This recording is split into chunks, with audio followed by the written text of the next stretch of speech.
Elected president, what is the very first thing you will focus on? I'd like to lay a predicate first. I am running for president, and I never wanted to be one, actually. But if I get elected, then no.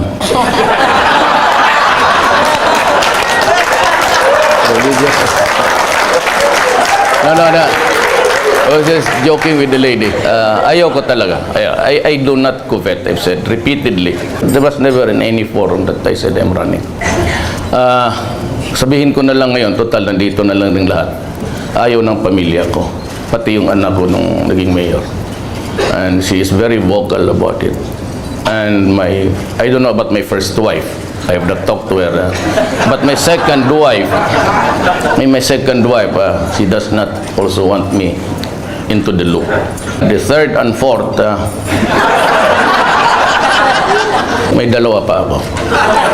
But if I want to be president, you should know that I have this vice versa.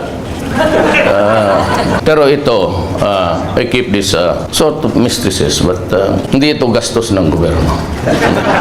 I mean, they do not, I do not house them in condominiums, high-rise, or villages naman.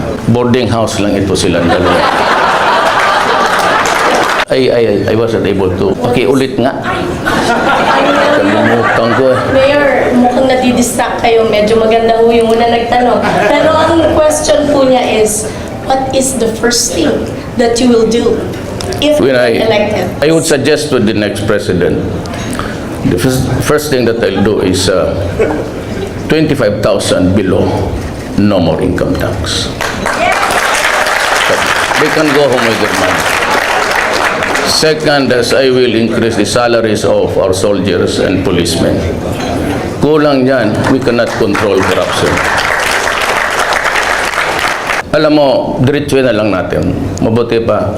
Let me tell you a story. I am not interested. I posted that declaration 2 years ago in the official website of Davao City government. Sinabi ko doon, I do not covet the position. It does not appeal to me. I have no need for it, and I don't want it. My stand today stays. Pero kung ako ang nandyan, I will not waste my 6 years to add to the 6 years of the past presidents. I hate to stay there for 6 years with an inaudible term, tapos sabihin ko lang niya after 6 years, ladies and gentlemen, my beloved countrymen, I did my best. But just the same, like the others, my hands are tied. We have to honor the Constitution, this Congress, and everybody, things like that. Because in that Constitution, may nakita silang wellspring eh. And that is the appropriation. For as long as the President has to ask money from Congress, specifically from the lower house, wala ka talagang magawa. Every time that you do it, they would say, we will impeach you. Well, I tell you, I will not sit there for an uneventful term. Either I make something new of our country or I resign immediately. Yes, please state your name and your organization. Thank you. Hi, good afternoon, Mayor. Hi, I'm ma'am. Rosa Peter from Oxford Business Group, and I'd like to ask, how do you replicate the model of Davao to a bigger scale? I cannot do it on the present circumstances and structure. Wala, masasabit ka talaga. Kaya kung gusto ko, sabihin ko na sa inyo, let us all reform, including me. If I have to do it, I'll just say that we will study 6 months to 1 year. If I could not get even the slightest reform, hiritan ko talaga kayo. I'll declare a revolutionary government. If Cory did it, why can't I?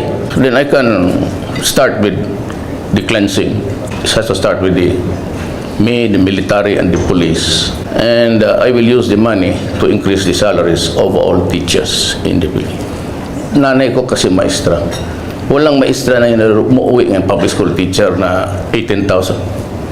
they are eternally tied to the 5-6. Of course, the military. Sabihin ko sa kanila, lalo na yung mga polis, sige, I'll increase your salaries. Huwag ka nang hingi-hingi.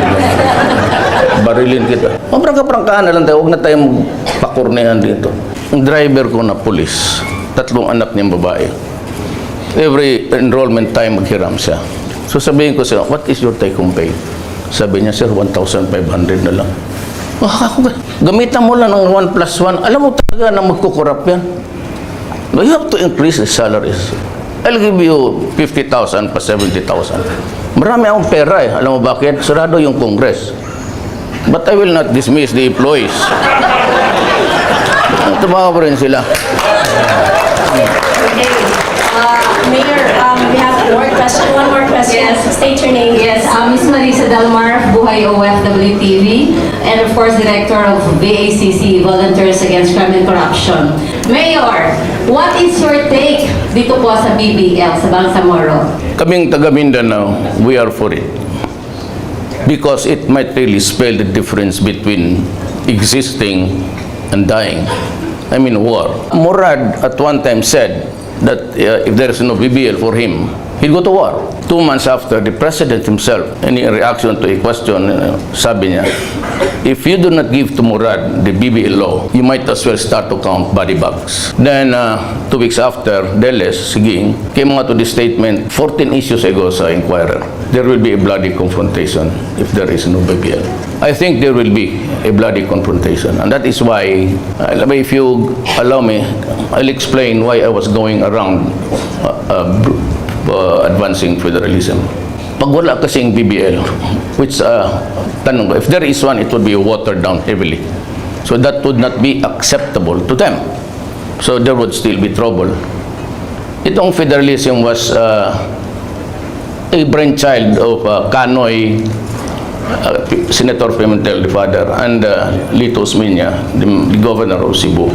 Sila yung mga early exponents niyan. Pumunta sila sa akin, sabi nila, Rod, ikaw may yung pinakabata dito sa atin.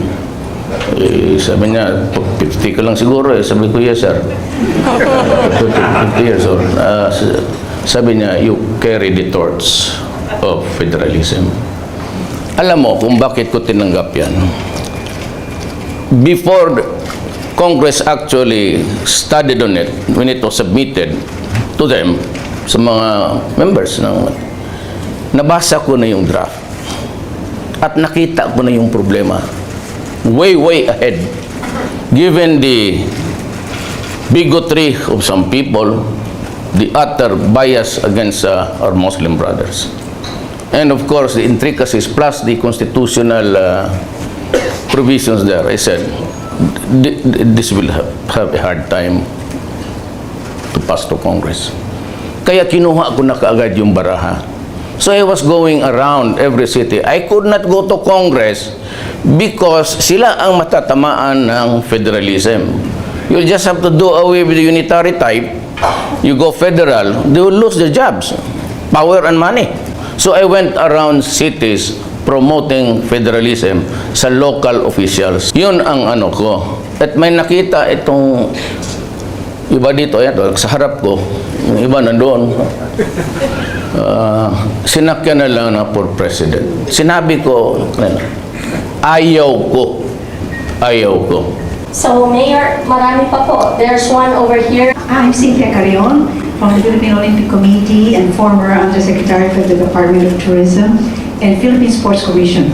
And I just wanted to know that all of us here, all I know, are clamoring for you to be the president to announce. But I would like to have the job of convincing your wives to please allow you. Because